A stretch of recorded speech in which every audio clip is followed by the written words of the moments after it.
Las Vegas sells the illusion that wealth belongs exclusively to corporate casinos and Wall Street hedge funds. But behind the neon lights and billion-dollar mega resorts lies a very different reality.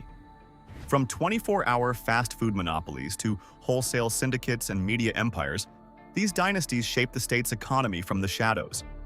Here are the richest Mexican families in Nevada, and exactly how they built their fortunes. Number 5. The Madiedo family and Panorama Mortgage Group. In the world of wealth creation, the people who build the houses make millions, but the people who finance the houses make billions. To understand the quiet, calculated financial power of the Mexican-American elite in Nevada, you have to look past the glitz of the Las Vegas Strip and focus on the sprawling suburbs of Henderson and Summerlin. This is where the Madiedo family and their network built a fortress in the financial sector, primarily through Alterra Home Loans and its parent entity, the Las Vegas-based Panorama Mortgage Group.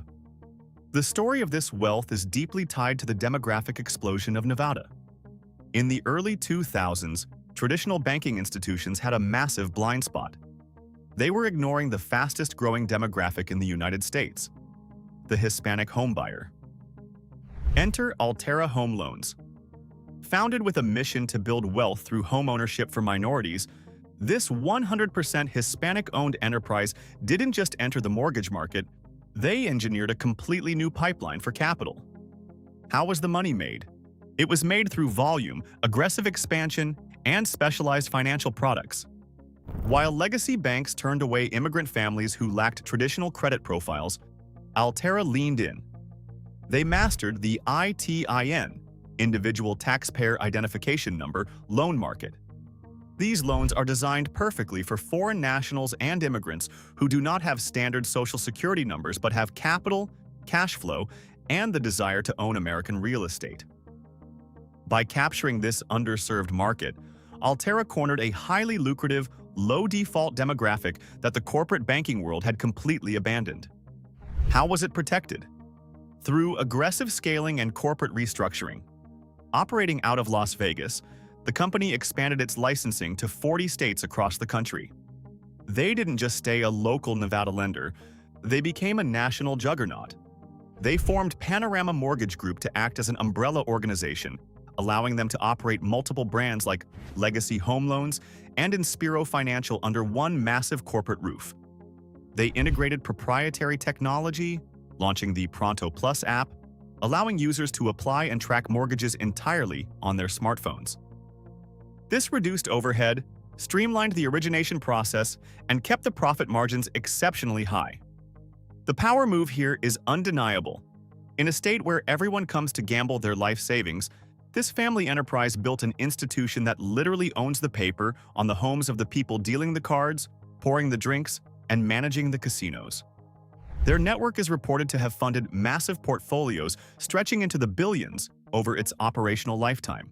What most people misunderstand about this level of wealth is the invisibility of it. You will never see their name in lights on the Las Vegas Strip, but every month, thousands of Nevada residents write their largest check directly to their holding companies. Owning the casino is a great business, but owning the bank that finances the city is the ultimate economic checkmate. Number 4. The Barajas family. Moving from the invisible algorithms of the mortgage industry, we arrive at a family whose wealth is deeply physical, highly visible, and incredibly delicious. The restaurant business is notoriously brutal. Statistics show that nearly 90% of independent restaurants fail within their first year. But Javier Barajas didn't just build a restaurant, he built an institution. As the founder and patriarch of the Lindo Michoacan Empire, the Barajas family controls one of the most lucrative and politically connected culinary syndicates in the state of Nevada. Javier's story is the quintessential immigrant epic. He arrived in the United States from Michoacan, Mexico, bringing nothing but a relentless work ethic and his family's generational recipes. He started at the absolute bottom of the Las Vegas food chain, working as a dishwasher and a busboy in the 1980s.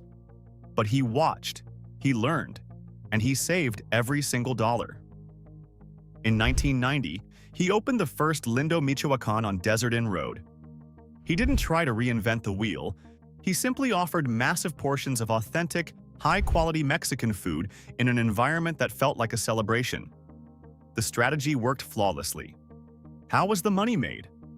Through high-volume table turnover, massive profit margins on specialized tequila imports, and capturing the local Las Vegas market. Las Vegas is a city divided into two worlds: the tourists on the Strip and the locals in the valley. Barajas realized early on that fighting for space on the Strip meant paying exorbitant corporate rent to casino conglomerates. Instead, he focused entirely on the locals. He captured the casino executives, the local politicians, the lawyers, and the off-duty entertainers. Lindo Michoacan became the unofficial boardroom of Las Vegas, where city council members and real estate developers brokered deals over plates of carnitas and premium margaritas. How was it protected? Real estate. This is the secret that separates the rich from the wealthy. The Barajas family doesn't just lease their properties, they acquire them. They expanded their empire into massive, custom-built standalone locations in the affluent suburbs of Summerlin and Henderson. These aren't small taco stands. These are sprawling, multi-million-dollar complexes with banquet halls, custom woodwork imported from Mexico, and sweeping views of the Las Vegas Valley. Recently, Barajas executed a massive $4 million acquisition of the former Rhythm Kitchen space in the Southwest Valley, intending to diversify his portfolio by launching an entirely new Italian concept. By owning the dirt underneath their restaurants, the family insulated themselves against the volatile commercial rent hikes that destroy most hospitality groups. The power move here is cultural monopoly. When a United States president, a Nevada governor, or a heavyweight boxing champion visits Las Vegas and wants authentic Mexican food, they do not go to the Bellagio. They are quietly escorted to the private VIP rooms of Lindo Michoacan. What most people misunderstand about the Barajas family is that they view food merely as the vehicle. The true product they sell is access, status, and community. They transformed a dishwasher's dream into a multi-generational real estate and hospitality empire that holds its ground against the biggest corporate casinos in the world. Number 3. The Escobedo family. To hold true power in Nevada, you need more than just money. You need to control the narrative. While casino moguls built golden towers to separate tourists from their cash, the Escobedo family built a media monopoly that allowed them to act as the ultimate political gatekeepers of Clark County. The late Edmundo Eddie Escobedo Sr. was a visionary who understood that the future of Las Vegas would not be dictated by the tourists who visited for a weekend, but by the Hispanic workforce that permanently moved to the desert to keep the city running. Eddie Escobedo arrived in the United States from Torreon, Mexico. After serving honorably in the United States Air Force as a jet mechanic, he settled in Las Vegas. At the time, the Hispanic population in the valley was relatively small, hovering around 60,000 people. But Escobedo saw the demographic tidal wave that was coming. He knew that as the mega resorts expanded, they would require an army of construction workers, housekeepers, chefs, and landscapers. In 1980, with the backing of local publisher Hank Greenspun, Escobedo founded El Mundo, the first and largest Spanish-language newspaper in the state of Nevada. How was the money made? By creating an absolute chokehold on demographic advertising. For decades, if a local car dealership, an immigration law firm, or a medical clinic wanted to reach the Spanish-speaking population of Las Vegas, they had exactly one option. They had to pay Eddie Escobedo. At its peak, El Mundo was printing 45,000 copies a week, employing dozens of staffers and generating massive, reliable advertising revenue. But the newspaper was just the beginning. Escobedo expanded into music promotions, bringing top-tier Mexican musical acts to Las Vegas. He purchased and operated the El Rancho Theater, giving the community its only Spanish-language cinema. How was the wealth protected? By transitioning cash flow into hard commercial real estate and establishing an unshakable political infrastructure. Escobedo built the Escobedo Professional Plaza, a massive commercial hub designed specifically to incubate and house growing Latino businesses in the valley. He essentially became a commercial landlord for the very community his newspaper served. But his true protection was his political capital. Escobedo was a founding member of the National Association of Hispanic Publications and a pivotal figure in local elections. When a politician, whether a local judge, a mayor, or a U.S. senator, wanted to win Clark County, they didn't just run television ads.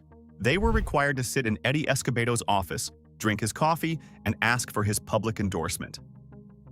His blessing was a guaranteed block of thousands of votes. The power move of the Escobedo family is legacy institutionalization.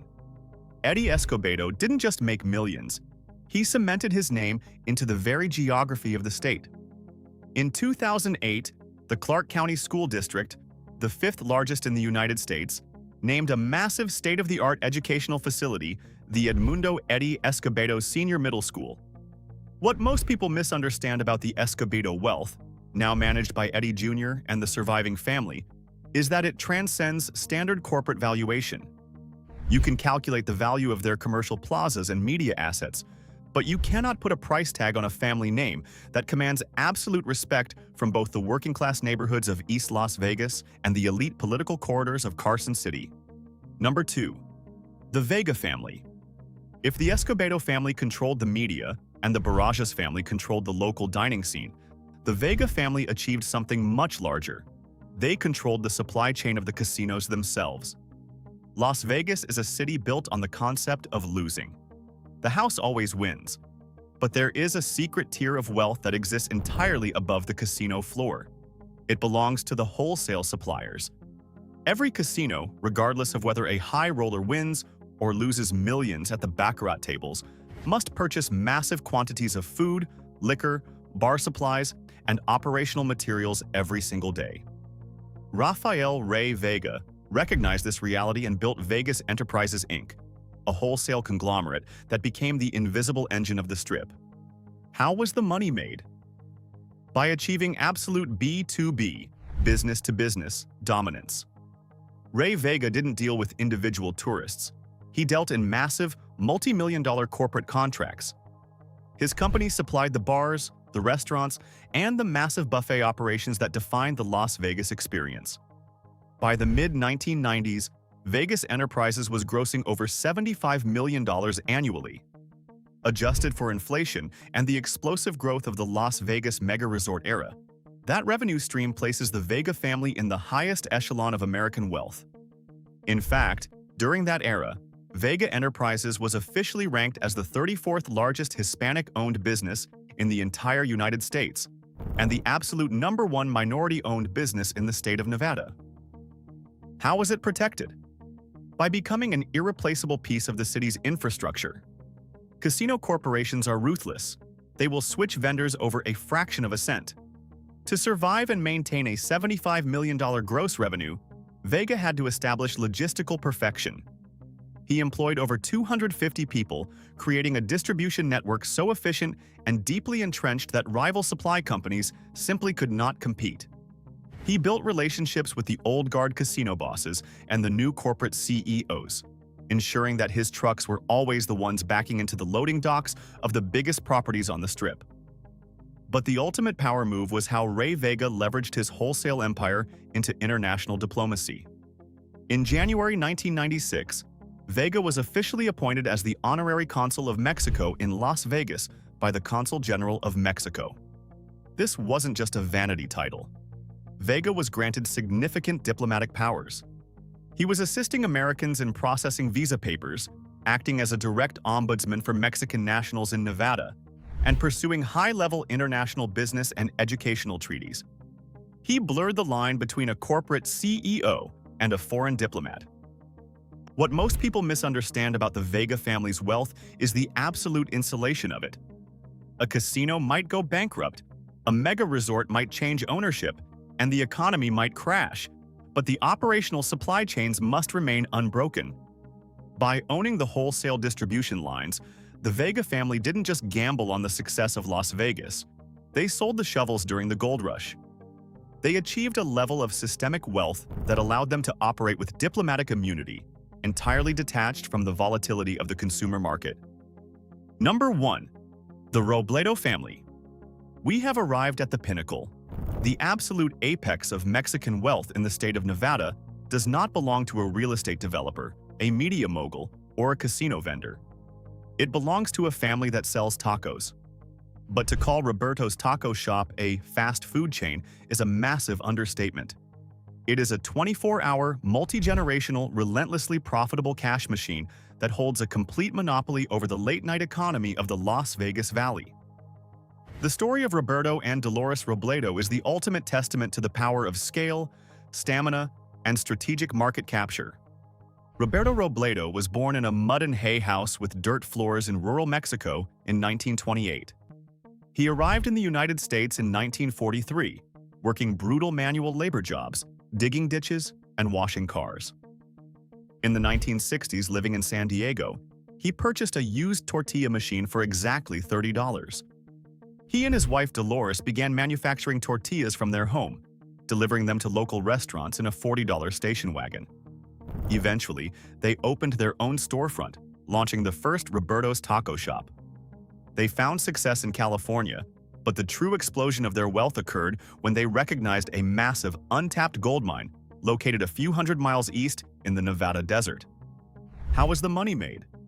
In 1990, Roberto Robledo moved to Las Vegas and unleashed an operational model that synchronized perfectly with the heartbeat of the city: the 24-hour business cycle. Las Vegas is a city that literally never sleeps. At 3 a.m., thousands of casino dealers, bartenders, security guards, and cocktail waitresses are ending their shifts, while thousands of tourists are leaving the nightclubs. They are all starving, and they all want hot, affordable, high-caloric food. Roberto's captured this entire demographic. By staying open 24 hours a day, 365 days a year, they effectively created a third and fourth revenue period that traditional restaurants completely miss. Their menu items, specifically the massive carne asada fries and California burritos, became legendary, culturally defining the Las Vegas culinary experience. How was it protected? Through absolute territorial dominance and strict familial control. The Robledo family did not just open a few locations, they blanketed the entire valley. Today, there are a staggering 55 Roberto's taco shop locations in southern Nevada alone. They surround the UNLV campus, they anchor massive suburban strip malls, and they sit on the critical intersections surrounding the Las Vegas Strip. Unlike corporate brands that dilute their equity by selling franchises to random investors, the Robledo family kept their empire terrifyingly tight. Franchises are generally not sold to the public. They are owned and operated by the Robledos' 13 children, extended family members, and loyal legacy employees. This creates an impenetrable fortress of wealth that stays entirely within the bloodline.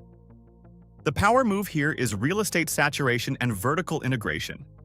Running 55 commercial locations requires signing dozens of the most expensive commercial leases in the state, or outright purchasing the underlying real estate. When G2 Capital Development recently built the luxurious University Gateway high-rise near UNLV, they didn't push Roberto's out. They integrated a brand-new ground-floor Roberto's location into the multi-million-dollar development because the brand's foot traffic is an undeniable economic anchor. The family also maintains control over their massive supply chains, ensuring that the millions of tortillas, pounds of lard, and tons of carne asada flow through networks they supervise. What most people misunderstand about the Robledo fortune is the sheer, compounding math of their operation. 55 locations, operating 24 hours a day, serving thousands of customers an hour at peak times, generates an astronomical river of liquid cash. They do not rely on a fluctuating stock price or a volatile housing market. As long as Las Vegas continues to party, deal cards, and operate in the dark, the Robledo family gets paid. From a $30 tortilla machine to the undisputed kings of Nevada fast food, the Robledo family stands alone as the wealthiest, most dominant Mexican dynasty in the state. Las Vegas was built by visionaries, but it is sustained by the relentless grit of families who turned massive risks into multi-generational monopolies. Which of these quiet empires shocked you the most? Drop your thoughts in the comments below, and don't forget to like and subscribe to Global Status for more investigations into the hidden wealth of the elite.